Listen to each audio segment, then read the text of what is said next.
High বন্ধুরা, তোমরা সবাই কেমন আছো? শুভ গণেশ চতুর্থীর অনেক অনেক শুভেচ্ছা তোমাদেরকে। আর তোমরা সবাই খুব ভালো থেকো। এই দেখো আমি ফুল রেডি হয়ে গেছি। আজকে বাড়িতে গণেশ পুজো আছে বলে আগে ভাবলাম যে আগে আমার নিজের ঘরের মন্দিরে পুজো দিয়ে দিই, তারপর পুরোহিত মশাই আসবে পুজো দিতে। আসলে ফার্স্ট টাইম আমাদের বাড়িতে আজকে গণেশ পুজো হচ্ছে, কারণ আমার বোন নেল এক্সটেনশন শেখায়, তো ওর স্টুডিওতে আজকে ফার্স্ট টাইম পুজো হবে। তো ওর জোরেতেই হচ্ছে, কারণ ওদের অনেক দিন ধরেই ওর ইচ্ছা ছিল যে পুজো দেবে, সেটা মানে হবে হবে করেও হয়নি।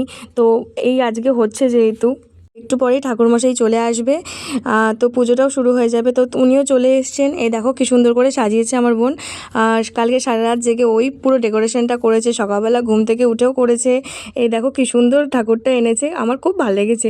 কি মিষ্টি ঠাকুরটা। এই যে হবু নন্দাইও চলে এসছে, আর এই যে আমার সুন্দর বোন, খুব ভালো মেয়ে। আর আমার তো স্পেশালি আমার খুবই ভালো লাগে ওকে, শুধু আমার ননদ বলে না, আমার বোন হিসাবে ওকে খুব ভালো লাগে, কারণ ওর মতো মেয়ে হয় না। খুবই মিষ্টি, খুবই মিষ্টি। তো বাড়িতে সব লোকজনও আস্তে আস্তে চলে এসছে। সেরমভাবে তো করা হচ্ছে না, জাস্ট অল্প করে করা হচ্ছে। তো বাড়িতে একটু খিচুড়ি করা হয়েছিল সবাইকে দেওয়ার জন্য, অল্প অল্প করে। তো এইরমভাবেই জাস্ট আজকের দিনটা খুব সুন্দরভাবে গেল। এই যে পুজো হচ্ছে আর বাড়িতে লোকজনও এক এক করে চলে এসছে, ও শ্বশুর বাড়ি থেকেও লোকজন চলে এসেছিলো। আর ফুল পুজো কমপ্লিট হয়ে গেছে। কি সুন্দর লাগছে না পুজো হয়ে যাওয়ার পর? এই দেখো সবাই চলে এসছে, কি সুন্দর লাগছে।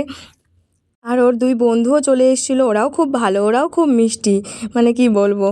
তো আমার এই ভিডিও টা ভালো লাগলে তোমরা অবশ্যই লাইক, শেয়ার আর সাবস্ক্রাইব করে দিও। টাটা।